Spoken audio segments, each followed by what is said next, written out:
Hello, everybody, and welcome to my Genesis 2018 review. Another episode, pretty much of Impact, but it is the Genesis themed pay-per-view version of it. I believe this is the last taping that was in Ottawa, Canada. So there was a lot of things going on tonight. Pretty much three title matches and a grudge match or showdown in a way. And as we kicked off Genesis 2018, we had EC3 versus Matt Sydal in a regular match, not the convoluted, rules or the point system for the Impact Grand Championship. Grand Championship. Watching this match here, not a bad match, I would say. People really with EC3, if you ask me, because it looked like they were telling Matt Sydal to choke, because we saw a lot of choke chants. I remember him doing a TK. I think it was a TK3-0 off the ropes, and as the match pretty much went on, EC3 was getting a lot of offense in, but like I said, people were really kind of cheering for him, but Sydal was able to dodge multiple times, because after he hit the 1%er, EC3 did not go for a pin. He tried to do the whole choke thing again, and since Sydal had rolled to the side, EC3 tried to hit a super TKO and pretty much hit a sunset flip bomb where he was trying to, but yeah, he tried to hit he hit a TK3-0, and then Sydal hit a sunset flip bomb and then he picked up the airborne for the win, becoming a new Impact Grand Championship. So it was a good match, and they really did try out there. It's just the whole story to this match wasn't odd. It's been a little bit odd in a way. Some people look at this logic, which they have been feuding for a minute over this title. So, and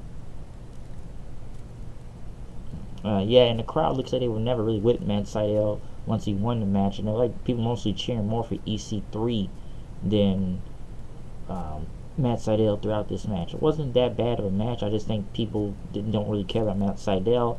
Laurel Van Ness went against Allie for the Knockouts Championship, which had a lot of great video packages tonight. I'll give them that. And this was a really good match, except for the ending of the match.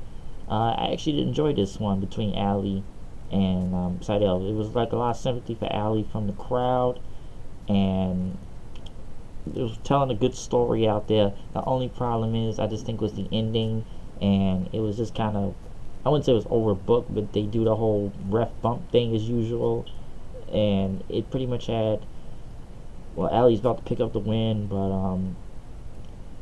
Laurel had hit the she pushed Allie into the referee, and then next thing you know, Laurel hit the title on Allie, pretty much in the head with it, and then Laurel Van Ness got the win and beat Allie, which is kind of pretty much prolonging this feud now to extend it. So that's pretty much where it's gonna go after they hit a ref bump on a referee. Not a bad match other than the ending. Bobby Lashley went against Moose, Dan Lambert, and KM were out there. And it's through the match you can see Lashley getting tired of Dan Lambert's antics throughout the whole thing. And KM had set up a table trying to get in, put him through it, but Lashley didn't want to do that. And this was not a bad match because Moose hit the go to hell, but Lashley had kicked out of it. He tried to hit a spear, but he had to hit the spear, but Moose was able to break out of the spear. Then Lashley, he also dodged the Dominator from him, and for Moose, and he started arguing with KM then, which they kept arguing with each other until Moose pretty much hit a game changer on him for the victory. But then Dan Lambert started yelling. He started yelling at Moose after Lashley lost, and Moose finally got his hands on him, but Lashley was able to save him. As Lashley saved him, Lambert started yelling at Lashley, so he threw him back in the ring after he speared KM. Moose pretty much kicked one of them pump kicks on bicycle kick. Well, no, I shouldn't say bicycle kick. A pump kick on maybe bicycle kick. I'm not sure, but he kicked Dan Lambert, which I'm sure a lot of people liked that. And then Lashley speared Dan Lambert through the table, which looked brutal. Like that was one of the highlights of this whole thing. Okay, it was about time somebody kicked the shit out of Dan Lambert, even if this causes Bobby Lashley to go face, and Moose and pretty much Bobby Lashley started jumping the guy that was all wrapped up in bandages, and Moose hit him with a spear, which Lashley showed respect to Moose and hold his hand up. So I guess Bobby Lashley is now the face. He is a face now, even though this was kind of rushed. I wouldn't say it was rushed, but now it's all of a sudden Lashley just isn't with these guys, which he kind of did a few weeks. He kept looking at Lambert half the time, but now he just was tired of him, and just, which I'm hoping this whole American Top team ends, because it's horrible. Okay, it really is. And I'm not all down with Bobby Lashley being a face, because Lashley's been a great heel most of the time in TNA right now, and I'm not big on him as a face, but maybe he can cut a promo to be a great face. But as long as he's kicking the living shit out of Dan Lambert, that was a sight to see, because this whole thing needs to end. This American Top team needs to end, and Lashley hopefully is by himself again, and not being the silent guy as Dan Lambert gets all his talking time. Dan Lambert can cut a promo, but this never made any sense for Lashley to be quiet by himself, so that's why. But that was enjoyable. It actually was. That actually kind of woke the crowd up, because this whole American Top Team thing, it just sucks. So I'm glad Lashley turned on him. Another great match, even though they kind of played halfway through the footage, was Andrew Everett versus Taiji Shimori for the X Division title. I believe it was in the Kurikan Hall, which was not a bad match, I will say that. And good footage they brought too. Ishimori hitting 450 for the victory on him. I wish we could have saw more of this, but I don't know. I don't mind having the footage they get from AAA or Noah or somewhere. That's like, as now it's not the Border City Wrestling one where they have with Eli Drake and Alberto, which there was barely anybody in the crowd. Then yeah, the Noah and AAA footage does look good with a lot of people in there, but I think TNA start relying on this, because it looks like they run out of footage, and they just play matches from different venues, since they can control the story also. And the main event was a 6 sides of steel for the for the World Heavyweight Championship. Eli Drake, Johnny Impact, and Alberto El Patron. And people notice this a lot. People wonder why Alberto wrestles in his shirt a lot. Is he like Sting now or something? When Sting kind of used to wrestle in his shirt a lot, so now I don't know why Alberto's doing it. It's not like the guy's out of shape or he's trying to hide something. The match itself was pretty good. I'll say I enjoyed Johnny Impact, or Johnny Mundo, or whatever you want to call him. His parkour moves. I like when he fucking walked off the walls on the cage. Looked cool. Alberto's stomp thing, jumping from the top of the rope, just kind of looks stupid at times, because the guy has to hold himself there. I don't know why Josh Matthews said it was smart, because he pretty much crashed, missing Impact, or missing, I'll just say Mundo then instead of saying Impact. But Johnny, even there was multiple times he could have escaped the cage, but he kept jumping off the cage onto all these guys, just doing cross bodies and stuff. Drake trying to get out of the cage, but mostly he was being stopped most of the time by Alberto or Johnny. And pretty much, by the way, this match, if if Johnny or Alberto lost, they could not get a title shot anymore after this. Let me add that on too. But when it kind of got near the end, El Patron tried to escape through the cage, but Chris Adonis hit him with the cage door, and as Eli Drake and Johnny jumped out of the cage at the same time, Chris held him, which if you look at the footage, some people say Mundo was not trying hardest not to get his feet on the floor, even though he was trying to get his feet on the floor. It looked like he really wasn't trying to, but he was supposed to, as some say. Eli Drake had picked up the win, which was not a bad match, I will say that, but there was no rematch after this, and I guess they wanted to move on from this whole feud. So, yeah. And Alberto and both Alberto and Mundo, they had many chances to escape the cage, but they wanted to hit high spots like 2 times, that they should have just focused on the objective of just trying to win the championship. And I know this is Genesis, which wasn't, bad matches. Also, a lot of payoffs to this.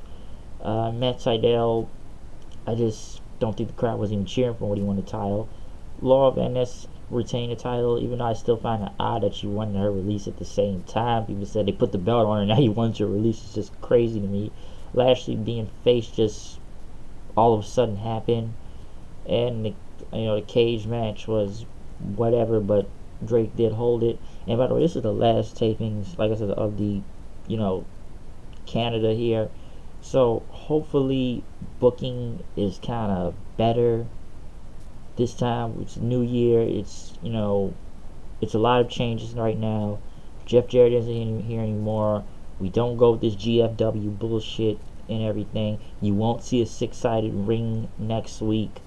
It'll be going back to 4 sides as they go back to the Impact Zone, which will be back in Orlando, Florida. Hopefully they do better with the tapings and everything, so that they don't make them so long. It just kind of runs as a marathon sometime. I don't know how it went this time, but we'll see how it goes. It's just, you look at the year 2017 for Impact and himself, even being named GFW at one point was just not good. And when you look at the best of show throughout the year, see how they kind of started at the whole GFW thing. They never really got through the rest of the footage in January, early in the year, when they still had Lagana and Billy Corgan still doing the show, and you still had guys like the Hardys on there and Galloway before they moved on to this era, which they just pretty much kept it from there.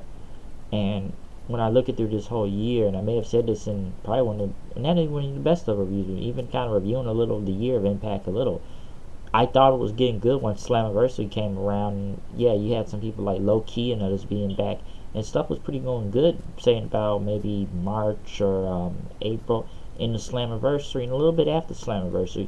But as Slammiversary started to move on, creative looked like it just kind of got worse at one point. And we all know the departure of Jeff Jarrett, which didn't even make it to Bound for Glory because of alcoholism. And I don't know, Jeff Jarrett was just pretty much selling a whole bunch of lies that Impact, Anthem and all them finally caught Jarrett's bullshit, and they got rid of him. So as we move into this new year with Don Callis and Scott D'Amore, I hope they have some really great ideas, because they really need it, and they need to pull themselves together. And I know it's been a lot of things going on. I know there's spoilers out there. I try to stay away from spoilers as much as possible for several reasons, because I just don't like spoilers. So, like, who really likes to read spoilers all the time? Because it just kind of comes out on the internet, and then it kind of ruins stuff. Like when people leave the company, and people are already saying that EC3 or Bobby Lashley will be in the Royal Rumble this Sunday, which is a lot of speculation. Some people say EC3 is already been talking with WWE, and some say spot at the Performance Center. I don't know how it's gonna be, because I'll say right, if he debuts at the Rumble, it's gonna be odd watching these tapings he was at. Because don't get me right, EC3 is a big loss to them, but I think the reason why a lot of these guys, because a lot of them had big money contracts at the time with Impact, and I think when Dixie Carter was still around, they were getting paid more money. But when new management comes, a lot of stuff changes, and I guess they didn't renew their contracts, or they gave them early granted release or something. Because I don't know how it's going to look. I don't know how it's going to be. I don't know who else will probably return here or something like that. But I just try to stay away from spoilers. I'm really hoping they get their shit together this time and fix everything. We know they're going to get new title belts in about April, because they got to get rid of those belts. They just have Impact's stickered on these GFW titles, which just kind of looks ridiculous now. So I do have faith in Don Callis and Scott D'Amore more than I did Jeff Jarrett to begin with, in his Phantom company or GFW, which he's still trying to do, even getting out of rehab. So I don't know what's gonna happen. I hope shit gets better. Like I said, the Twitch deal isn't bad. I'll give them that. Even though everybody has to watch the Barbed Wire Massacre 3 on there. But I'm willing to give it a chance, and we will see what happens.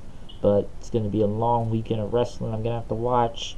We have NXT on Saturday, TakeOver Philly, and we got the Royal Rumble Sunday, so we're going to have a lot of live reactions through there. So watch out, people. It's going to be a lot going on this weekend. But like I said, this is my Genesis review, and hopefully we'll see some new stuff next week once we go back to the Impact Zone. But I'm out of here. I will see you guys later. Peace, comment, and subscribe. So, out of here. Peace.